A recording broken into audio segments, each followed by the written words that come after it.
ये 100 रुपए हैं। आज हम क्या करेंगे कि इन 100 रुपए को 10% से बढ़ाएंगे और फिर देखते हैं कि क्या निकलेगा। फिर ये जो आउटपुट निकला है इसको वापस से 10% से बढ़ाएंगे, फिर देखते हैं क्या आउटपुट निकलता है। फिर वो जो आउटपुट निकलेगा उसको वापस से 10% से बढ़ाएंगे, फिर देखते हैं क्या निकलता है। और इस तरह से हम ना थोड़ा ट्राई करते हैं कि क्या होगा। तो हमारे पास 100 रुपए थे और हमने क्या करा कि इन 100 रुपए को हमने वापस से 10% से बढ़ाया। तो हमने क्या करा, 100 रुपए में ऐड कर दिया 100 रुपए का 10%। ठीक है, तो क्या निकला 110 रुपए। फिर हमने क्या करा कि अगले दिन हमने ये 110 रुपए लिए और इन 110 रुपए को हमने इन 110 रुपए में ऐड करा इसी 110 रुपए का 10% जो हमने पहले करा। भैया हमारे पास 100 रुपए थे, 100 रुपए का 10% में बढ़ाया तो हमारे पास 110 रुपए निकले। फिर उन 110 रुपए पे हमने 10% बढ़ाया तो हमारे पास 121 रुपए निकले। फिर हम क्या करेंगे वापस से, अब ये जो 121 रुपए का आउटपुट हमारा आया है, इस 121 रुपए के आउटपुट को वापस से हम 10% से बढ़ाते हैं। तो इस 121 रुपए के आउटपुट को हम वापस से 10% से बढ़ाएंगे तो ये निकलेगा 133.1 रुपए। इस तरह से हम ऐसा करते हैं, इसको ना एटलीस्ट 2 महीने तक करते हैं। ठीक है, 2 महीने मतलब अराउंड 60 दिन हो गए, तो हम इसको 60 दिन तक करते हैं। ठीक है, अभी देखना थोड़ा सा जादू होने वाला है यहाँ पे। हम इसको 60 दिन तक करेंगे तो ये बन जाएंगे 30,448 पॉइंट कुछ रुपए। तो हमने इन 100 रुपए को जब रोज 10% से बढ़ा रहे हैं तो ये 60 दिन में हमारे 30,000 रुपए बन जाएंगे। इसे कहते हैं कंपाउंडिंग, इसे कहते हैं पावर ऑफ कंपाउंडिंग, इसे कहते हैं मैजिक ऑफ कंपाउंडिंग, इसे कहते हैं मैजिक ऑफ कंसिस्टेंसी। भैया यार मेरा ना बहुत सारा सिलेबस है, समझ नहीं आ रहा कैसे खत्म होगा। भैया मेरे को बहुत डर लगता है कि इतना सारा सिलेबस एग्जाम पास में आ रहे हैं, कैसे खत्म होगा। मैंने एक पूरी लिस्ट बना रखी है, उसको कैसे खत्म करूंगा। वो लिस्ट को उठा के सॉल्व करने पे, उस चैप्टर को पढ़ने के बाद खत्म होगा। यही है बस। हम ये सोचते रह जाएंगे ना, हम ओवर थिंक करते रह जाएंगे, यार कैसे होगा कैसे होगा। इस ओवर थिंकिंग से कुछ नहीं होने वाला। अगर ओवर थिंकिंग से सब कुछ हो जाता तो बाकी सारे बच्चे कर लेते। उस लिस्ट को उठाओ और एक एक करके टिक मारना शुरू करो, धीरे धीरे ही सही। मैं ये नहीं कह रहा हूं तुम रोज 10% बढ़ाओ, अगर तुम रोज 1% भी बढ़ रहे हो तो तुमने पावर ऑफ कंपाउंडिंग देखी है कि इस लेवल पे उठेगी कि जो रिजल्ट निकल के आएगा इतना मार्वेलस होगा, इससे जादू लगेगा। बट भैया हमसे ना कंसिस्टेंटली बैठा नहीं जाता है। हम थोड़ी देर बैठते हैं, फिर उसके बाद हमारा मन कहीं और चले जाता है। सबसे बड़ी दिक्कत तो यही आ रही है आजकल। क्या कहते हैं उसे, हमारा अटेंशन स्पैन कम हो रहा है। हमसे ज्यादा देर एक चीज पे बैठ के टिका नहीं जाता। मैंने एक आर्टिकल पढ़ा था यार रिसेंटली, उस आर्टिकल में क्या था कि मैंने ये देखा कि कोई एक बंदा अगर कुछ काम कर रहा है तो वो एवरेज हर एक 12 मिनट में वापस फोन चेक करेगा। कुछ काम कर रहा है, 12 मिनट बाद वापस फोन चेक करेगा, फिर वापस काम करेगा, फिर 12 मिनट बाद फोन चेक करेगा। तो हमारी आदत ही इतनी बुरी हो गई है कि ये जो मैंने आपको कंपाउंडिंग बताई है तो बात की बात है, पहले हम ये सीख लें कि कंसंट्रेशन कैसे बनाते हैं। तो आज की ये वीडियो है, इसमें हम ये देखने वाले हैं कि कैसे आपको कंसंट्रेशन पावर बनानी है, कैसे आप फोकस अपना बढ़ा सकते हो। कुछ पॉइंट्स हैं जो मैं आप सभी के साथ डिस्कस करूंगा, ध्यान से देखते रहना है। शुरुआत करते हैं आज की शानदार वीडियो की। सबसे पहली चीज है आपका माइंडसेट क्लियर होना चाहिए। समझ में आ रही है मेरी बात? आप कितना ही सोच लो कि मैं सही होऊंगा, मैं कंसिस्टेंट रहूंगी, कुछ नहीं होने वाला जब तक दिमाग में क्लियर नहीं है। आपने कभी ये सुना अपने पापा मम्मी को बोलते हुए कि यार आज ना मोटिवेशन नहीं आ रही काम पे जाने की, आज मोटिवेशन नहीं आ रही है जॉब पे जाने की, आज ऐसा करते हैं छुट्टी कर लेते हैं, मोटिवेशन नहीं आ रही है। कभी सुना है? ऐसा नहीं बोलते वो। उनकी तबीयत भी खराब होती है जब भी वो चले जाते हैं काम पे। क्यों? क्योंकि उनको पता है कि उनकी रिस्पॉन्सिबिलिटी क्या है, उनके पीछे पूरी फैमिली है जिन्हें उन्हें सपोर्ट करना है। तो कभी बहाना नहीं लगाते। हम क्या, हम आलस है। हम तो भैया यार ठीक है कल कर लेंगे, कल करते करते पूरा साल बीत जाता है और फिर हम सोचते हैं कि यार अब तो बहुत कम टाइम बचा, अब कैसे करेंगे। तो इसलिए सबसे पहली चीज है आपको अपनी रिस्पॉन्सिबिलिटी पता होना चाहिए। आपको पता होना चाहिए कि यार मैं किस लिए ये चीज कर रहा हूं, क्या इससे मेरा आउटपुट क्या निकलने वाला है। जब तक ये क्लियर नहीं होगा ना कि मैं क्यों इस चीज को उखाड़ने के लिए बैठा हूं, क्यों मैं इस एग्जाम की तैयारी कर रहा हूं, क्या इससे किसी और को फायदा होगा, क्या इससे किसी दोस्त का फायदा हो जाएगा, क्या इससे मेरे माँ बाप का फायदा हो जाएगा, मेरा ही तो फायदा होगा।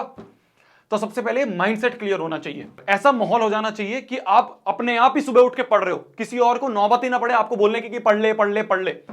जब वो माइंडसेट आ जाएगा ना तब आपकी कंसंट्रेशन पावर अपने आप ही आप देखोगे बढ़ रही है। हम गेम खेल रहे हैं तब हमें कंसंट्रेशन की दिक्कत नहीं आती, जब हम मूवी देख रहे हैं तब हमें कंसंट्रेशन की दिक्कत नहीं आती कि यार अब कंसिस्टेंटली कैसे बैठे 1 घंटा 2 घंटा, तब तो नहीं आती है। क्यों? क्योंकि हम उस समय इंटरेस्ट वाला काम कर रहे हैं, हम पढ़ाई को इंटरेस्टिंग मान ही नहीं रहे हैं। सबसे बड़ी दिक्कत तो यही है। भैया पढ़ाई इंटरेस्टिंग हो ही नहीं सकती। हो सकती है मेरी जान, हो सकती है। एक बार उसको मन लगा के पढ़ो तो सुबह बिना फोन उठाए एक बार वापस से पढ़ाई शुरू करो, तो एक एक्सरसाइज, एक सवाल सॉल्व करो, तो खुद अपने दम पे करो ना, तब देखोगे कि इतने यार मजा आता है सॉल्व करने में। मैं यार पूरे दिन मैथ्स कर सकता हूं, इतनी प्यार है मेरे को मैथ्स से। क्यों? क्योंकि हमने उसको प्यार बना लिया। अभी इस समय आप ऐसी चीज में हो यार, ठीक है पढ़ाई करनी है हमें, हम 11वीं 12वीं में हैं, 10वीं में हैं, हमें पढ़ाई करनी है, तो जरूरी नहीं है कि हम ये चीज सोचे कि यार ये तो यार बोर है, कुछ और कर लेते हैं। जो चीज है अभी उसको इंटरेस्टिंग बनाओ। एक काफी फेमस कोट है कि यार या तो आप वो चीज कर लो जो आपको मजा आता है जिसे करने में, या फिर जो आप कर रहे हो उसको मजेदार बना लो। तो अभी आपके ऊपर पढ़ाई है तो उसको मजेदार बना लो, अभी उसको इंटरेस्टिंग बनाना पड़ेगा।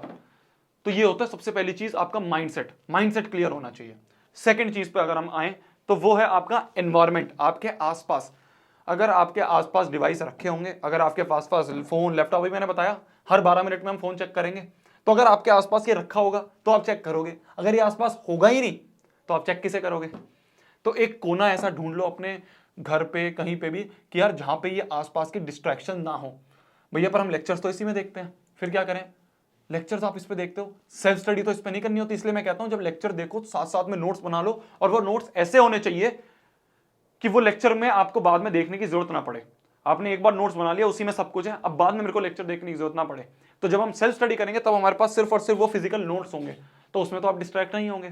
तब उसको जब सेल्फ स्टडी कर रहे हो, तब जब सॉल्व कर रहे हो सवाल, तब आपको बिना किसी डिस्ट्रैक्शन के बैठ के सॉल्व करना है। कोई डाउट आ भी रहा है ना बीच में, आपको लग रहा है कि भैया ये सवाल सॉल्व नहीं हो रहा है, एक बार गूगल पे देख लूं, गोला मार लो। जब ये वाला सेशन खत्म हो जाएगा, 2 घंटे 3 घंटे जितने के सोच के बैठे हो, जब वो सेशन खत्म हो जाएगा तब उसके बाद आप एक साथ देखोगे जितने भी डाउट आए थे। ये नहीं बीच बीच में आप फोन उठा के देख रहे हो, क्योंकि आप बीच बीच में फोन उठा के देखोगे तो अपने आप ही आप गूगल से यूट्यूब, यूट्यूब से इंस्टाग्राम, इंस्टाग्राम से कहां कहां कहां पहुंच जाओगे, आपको भी पता है। तो इसलिए पॉइंट ये है कि आपका एनवायरमेंट ऐसा होना चाहिए कि हमारे एक टीचर थे यार, वो काफ़ी इस चीज़ को बोलते थे कि आपको ना 3 घंटे का स्टडी सेशन बनाना है, और अपने आप को ना इस तरह से बिठा लेना है कि यार कुछ भी हो जाए उठूंगा नीचे और से, कुछ भी हो जाए। तो आप क्या करोगे? आप आधे घंटे पढ़े, आप 45 मिनट पढ़े, फिर आपका मन करेगा कि यार अब रहने देते हैं, तो क्या करोगे? आप कॉपी बंद कर दोगे, किताब बंद कर दोगे, चेयर पे बैठे रहोगे, क्योंकि आपने अपने आप से प्रॉमिस करा है कि उठूंगा नहीं। तो जब आप चेयर पे बैठे रहोगे 10 मिनट निकलेंगे, 20 मिनट निकलेंगे, 25 मिनट निकलेंगे, अपने आप देखोगे यार आसपास कुछ और तो है नहीं करने के लिए, चलो पढ़ ही लेता हूं, तो आप ऑटोमेटिकली अपने आप ही पढ़ना शुरू कर दोगे। तो इसलिए आपका एनवायरमेंट ऐसा होना चाहिए कि आपको मौका ही ना मिले किसी चीज से डिस्ट्रैक्ट होने का। क्या मेरी बात समझ में आ रही है? ये होता है आपका एनवायरमेंट। सबसे पहला आपका माइंडसेट, दूसरी चीज आपके आसपास का एनवायरमेंट। आपको लग रहा है कि रात में मेरी पढ़ाई होती है, रात में पढ़ो, कुछ गलत नहीं है। मैंने आपको बता रखा है 2 टाइम होते हैं आपके पढ़ने के, बहुत बार आपको वीडियो में बता रखा है। एक होते हैं जो बच्चे सुबह सुबह पढ़ते हैं, तो उनकी जो क्लॉक होनी चाहिए वो ऐसी होनी चाहिए कि आपको रात को 9-10 बजे तक सो गए और सुबह आप 4-5 बजे तक उठ गए, और आप सुबह 1-2 घंटे की अपनी फोकस के साथ पढ़ाई कर पा रहे हो, जब आपके घर में ज्यादा शोर वोर नहीं है, शांति है, टीवी वीवी नहीं चल रहा है। या फिर आप रात को पढ़ते हो, तो रात को पढ़ने वाले जो बच्चे हैं, आप मैक्स टू मैक्स 1-2 बजे तक पढ़ लो, फिर उसके बाद आप सुबह 7-8 बजे तक उठ जाओ। इतनी आपकी नींद काफी है, 6-7 घंटे की नींद काफी होती है। तो ये होते हैं नाइट वाले बच्चे। इससे लेट आप करोगे तो उसमें पढ़ाई नहीं होती है, आपको भी पता है, मेरे को भी पता है। हम क्या करते हैं, इसके बाद तो बस हमारा टाइम पास ही हो रहा होता है। हम ये सोचते हैं अभी तो पूरी रात बाकी है, पूरी रात बाकी है, चलो थोड़ी सी मूवी देख लेता हूँ, चलो थोड़ा सा यूट्यूब पे कुछ देख लेता हूँ, और वो 2 के कब 4 बज जाते हैं, 5 बज जाते हैं, फिर हम सोते ही लेट हैं तो उठे हम 11-12 बजे, तो हमारा पूरा दिन ही खराब हो जाता है। तो इसलिए अगर आप मॉर्निंग पर्सन हो तो ये वाला फॉलो करो, और अगर आप नाइट पर्सन हो तो आप ये वाला फॉलो करो। दोनों ही बेस्ट है, कुछ ऐसा नहीं है कि यही वाला ही टॉपर बनेंगे या ये वाली टॉपर बनेंगे, ऐसा कुछ नहीं है। क्या मेरी बात समझ में आ गई? दूसरी चीज आ गई आपके एनवायरमेंट। तीसरी चीज पे हम आते हैं, ये मैंने बहुत पहले बच्चों को बताया था, पोमोडोरो टेक्निक होती है कि यार शायद आपको पता हो। इसका मतलब ये है कि जैसे मैंने आपको बताया कि 12 मिनट हमारा एवरेज अब हो चुका है 50% जनता का दुनिया में, कि वो 12 मिनट के बाद डिस्ट्रैक्ट हो ही जाएंगे। हम कोशिश करते हैं कि हम 25 मिनट पढ़ेंगे, हम 25 मिनट बिना डिस्ट्रैक्शन के पढ़ेंगे। काफी ऐप्स आते हैं यार, पोमोडोरो नाम के, आप प्ले स्टोर पे, ऐप स्टोर पे डालोगे, बहुत सारे ऐप आएंगे, तो उसमें क्या होगा, आपका 25 मिनट का टाइमर लग जाएगा फोन में। तो आपने क्या करा, पढ़ाई करने बैठे हो, फोन में टाइमर लगा के बैठ गए, तो फोन अपने आप ही आपका वहां पे डिस्ट्रैक्शन से बच गया, क्योंकि उसमें टाइमर लगा है, तो अब उसको आप छोड़ नहीं सकते। तो आपने जब भी पढ़ाई करने बैठे हो, लेक्चर देखने बैठे हो, तो आपने एक तरफ वो फोन को रख दिया, 25 मिनट का टाइमर लगाया, आप 25 मिनट फुल फोकस के साथ पढ़ाई करोगे, कोशिश करोगे, ठीक है। उस समय उठना नहीं है, बैठे रहना है, बैठे रहना है, चाहे अगर आप पढ़ाई कर भी नहीं रहे हो तब भी बैठे रहना है। ये नहीं कि उस समय आप बैठ के डिस्ट्रैक्ट हो गए। 25 मिनट आप बिना डिस्ट्रैक्शन के पढ़ाई करोगे, 5 मिनट का आपने ब्रेक ले लिया, फिर वापस से आपने 25 मिनट डिस्ट्रैक्शन के बिना पढ़ाई करी, 5 मिनट का ब्रेक ले लिया। इस ब्रेक में कोशिश करो आप फोन ना चलाओ मेरी जान, ठीक है। इसमें आप फोन ना चलाओ, आप या तो बाहर थोड़ा सा टहल के आ गए, पानी वानी पी लिया, बाथरूम चले गए, थोड़ा सा बाहर टहल के आ गए, जितना आप इससे दूर रहोगे उतना आपका माइंड क्लियर रहेगा। तो ये होता है पोमोडोरो टेक्निक, अपना के देखो। अगर आप सोच रहे हो कि यार आज ना मैं आज ऐसा करता हूँ, मेरा 2 घंटे का एक स्टडी सेशन रखता हूँ, तो उस 2 घंटे को आपने 4 पार्ट्स में डिवाइड कर दिया कि भाई मैं 25 मिनट पढ़ूंगा, फिर 5 मिनट का ब्रेक, फिर मैं 25 मिनट पढ़ूंगा 5 मिनट का ब्रेक, फिर मैं 25 मिनट पढ़ूंगा 5 मिनट का ब्रेक, फिर मैं 25 मिनट पढ़ूंगा 5 मिनट का ब्रेक। तो इस तरह से आप 2 घंटे पढ़ाई भी कर लिए और इसके बाद ये 2 घंटे हुए क्या, कैसी कैलकुलेशन करी है मैंने, बहुत ही बेकार सी। सही तो है, 25 5 कितने हो गए, 30 30 30 60, 1 घंटा हो गया, फिर 30 30 60 1 घंटा हो गया, ठीक है 5 5 मिनट का बीच में ब्रेक ही तो लिया।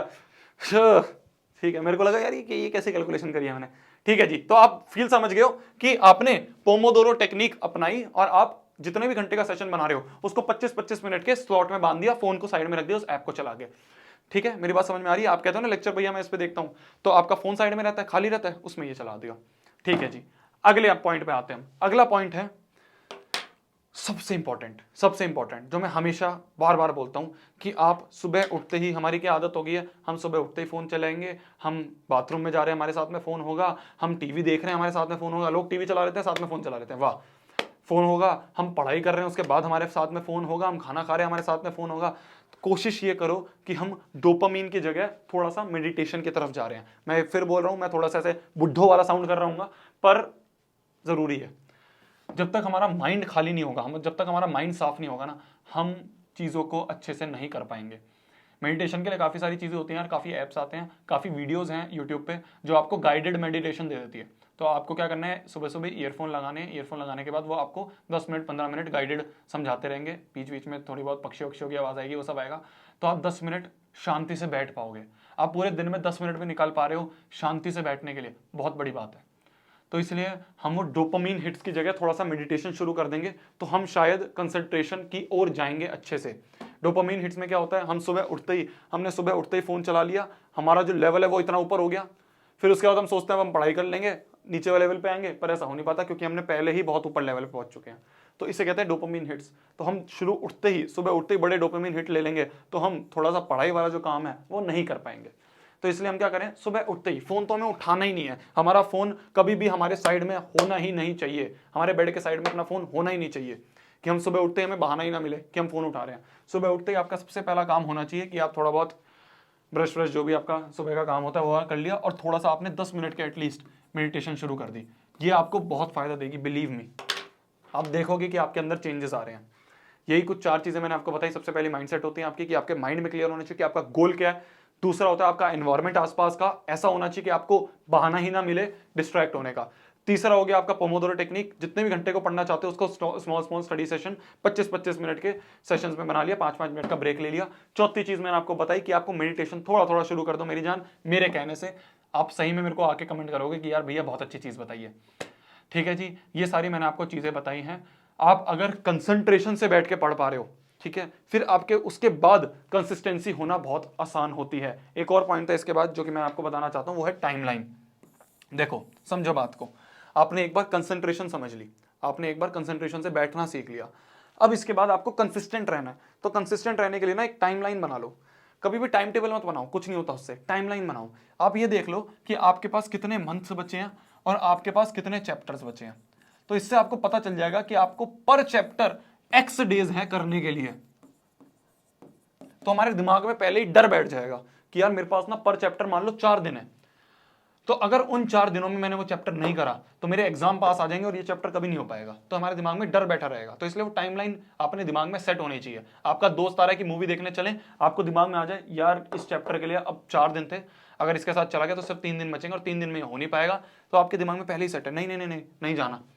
आपके दिमाग में गेम खेल लें, आपको पता है चैप्टर के लिए सिर्फ इतने दिन है, अगर ये चैप्टर नहीं करा तो वो एग्जाम तक नहीं हो पाएगा, किसी भी हालत में नहीं हो पाएगा।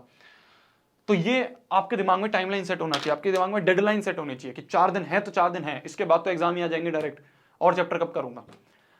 ये आपके दिमाग में क्लियर होना चाहिए।